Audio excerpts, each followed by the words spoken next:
এইটা অবশ্যই তাদের বলতেই হবে এক্স্যাক্টলি কি ঘটেছিল, এক্স্যাক্টলি কি ঘটেছিল, এক্স্যাক্টলি কি ঘটেছিল। আমরা একটা বড় ডিসিশন আজকে যেরকম বলছিলাম যে আমাদের টেলিভিশন প্রডিউসার্স তাদের সঙ্গে একটা একদম যেটাকে বলবো আগামী 25 বছর মানুষ মনে রাখবে, এবং এটার জন্য আমাদের কারোর কোনো ক্রেডিট নেই।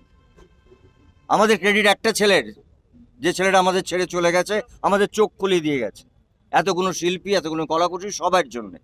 ঠিক সেইভাবে আমাদের ফিল্মের প্রডিউসার, ফিল্মের কাজের ধরনটা আলাদা বলে তাদের সঙ্গে আলাদা বসে ঠিক একই রকমভাবে ইভেন ইন্স্যুরেন্স থেকে শুরু করে এটা টেলিভিশনের জন্যে, ফিল্মের জন্য, এবং পুরো সিনেমা যাতে ইনশিওর্ড হয় যেটা অল ইন্ডিয়াতে আছে, সেই ইন্স্যুরেন্সের জায়গা থেকে শুরু করে সবটা তারা আমাদের সঙ্গে আছেন।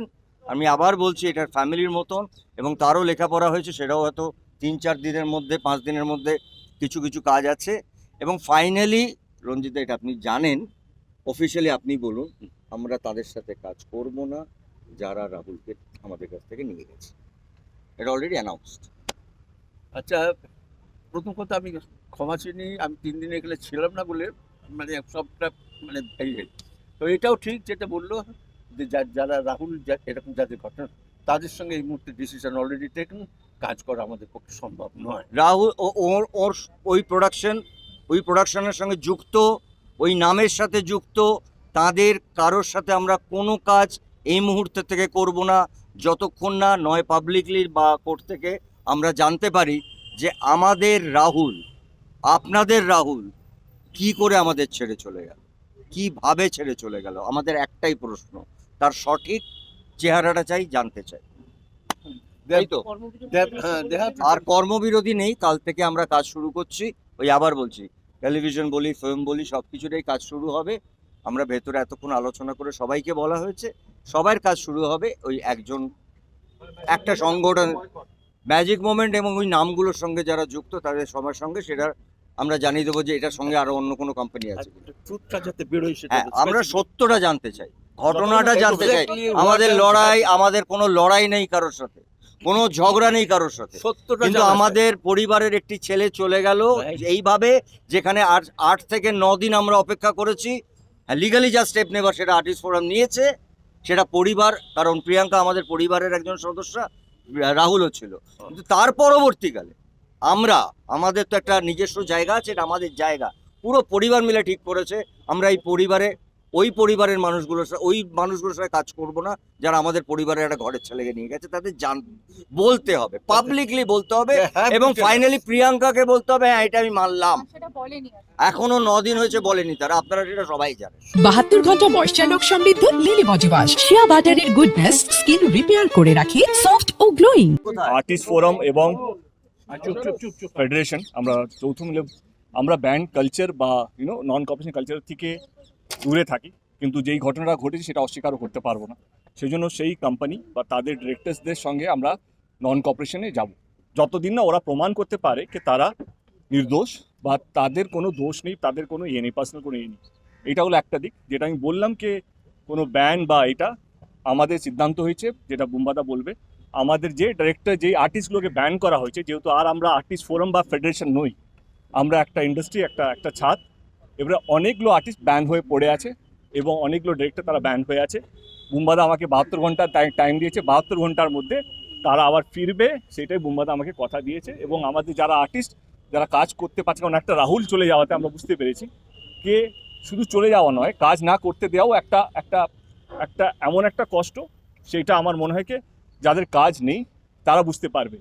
তো সেই সিদ্ধান্ত আজকে নেওয়া হলো যে যারা ব্যান আছে তাদেরকে 72 ঘন্টার মধ্যে বুম্বাদা কি করবে, স্বরূপের সাথে কি কথা বলবে, সেটা তাদের ডিসিশন। 72 ঘন্টার মধ্যে তাদের ব্যানটা তুলে নেওয়া হবে বলে আমাকে কনফার্মেশন দিয়েছে। আমি বারবার বলেছি এটা আমাদের পরিবার। আমি এতক্ষণ প্রচুর মানুষ কাঁদছিলেন, তাদের সঙ্গেই ছিলাম। এটা আমাদের পরিবার, আমাদের শিল্পী, কলাকুশলী, আমাদের ডিরেক্টরস, প্রডিউসার, আমি তাদেরও বলছি, নামটাগুলো সব আলাদা আলাদা। আজকে তারা পরিবারের মতনই ওয়ার্ক করেছেন, সারা দিন তারা আমাদের সঙ্গে ছিলেন।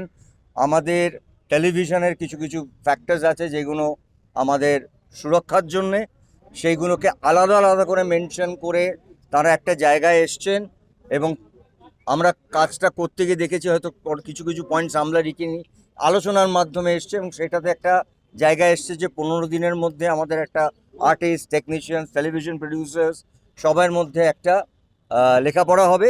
একটা কথাই বলার, আর সবাই তো বলেছেন বড়রা, হ্যাঁ বলছি আমি তো, সবাই বড়রা বলেছেন, একটা কথাই বারবার একটা কথাই বেরিয়ে আসছে সেখান থেকে, যে রাহুলের মৃত্যুতে আমরা মানে আমাদের ভেতরটা পুরো ভেঙে চুরমার হয়ে গেছে। ফলে আমরা নিজেরা জানি না কিভাবে নিজেদেরকে মানে চোখের দিকে তাকিয়ে আমরা কথা বলতেও পারছি না, যে মানে এত কষ্ট হচ্ছে যে একটা ছেলে এইভাবে প্রাণ দিল অ্যাক্টিভ শুটিংয়ের মাঝখানে। সেটা আমাদের কাছে সবার কাছে একটা বড় কনসার্নের জায়গায় দাঁড়িয়েছে, যে সত্যি আমাদের সেফটি আর সিকিউরিটি জায়গাটা কতটা কায়েম রাখতে পারছি আমরা আমাদের শুটিং যখন অ্যাক্টিভ থাকছে। তো সেইখানে আজকে প্রভূত টেলিভিশন প্রযোজকদের সাথে ইআইএমপি এর প্রযোজকের সাথে মানে ফিল্ম এবং টেলিভিশন তাদের সঙ্গে মানে বিস্তারিত আলোচনা হয়েছে, এবং আমরা একটি সিদ্ধান্তে পৌঁছেছি যে ইন্স্যুরেন্স ইজ মাস্ট, মানে সে প্রত্যেকটা অ্যাক্টার্স, টেকনিশিয়ানস এবং প্রত্যেকের জন্য, এবং প্রডিউসার মানে সবাই ইনক্লুডেড এর মধ্যে, কোনো ভাগাভাগি নেই। তো সেই জন্য আর কিছু ম্যান্ডেটরি কম্পেনসেশনের ব্যবস্থা করা হয়েছে, যেখানে হয়তো সেটের মধ্যে যদি টেম্পোরারি কোনো হ্যাজার্ড হয় সেখানেও কিছু ম্যান্ডেটরি কম্পেনসেশন করা হবে। অনেকে হয়তো মানে মানে ফর দ্য শর্ট টাইম কাজ করছে বা তাদের সাথে কোনো কন্ট্রাক্ট নেই, মানে এরকম যদি হয় তাহলে সেই জায়গাতেও আমরা সেখানে দেখভাল করব তাদের, সেটাও একটা জায়গা তৈরি হয়েছে। এসওপি হচ্ছে রিস্ক সিনগুলো না। হ্যাঁ, আর যতদিন এসওপিটা তৈরি না হচ্ছে 15 থেকে 30 দিন লাগবে সমস্ত কিছু টেকনিক্যালি ডিটেলসগুলোকে ফ্রেমওয়ার্ক করতে উইথ আ লিগাল অ্যাডভাইসার, ততদিন ওই রকম রিস্কি জোনে কেউ শুটিং করবে না। কোনো রিস্ক ইনভলভ কোনো শুটিং থাকলে সেখানে কেউ শর্ট দেবে না। আপাতত এটাই নিয়মটা করা হয়েছে। 72 ঘন্টা ময়েশ্চার লোক সমৃদ্ধ লিলি বডি ওয়াশ। শিয়া বাটারের গুডনেস স্কিন রিপেয়ার করে রাখে সফট ও গ্লোয়িং।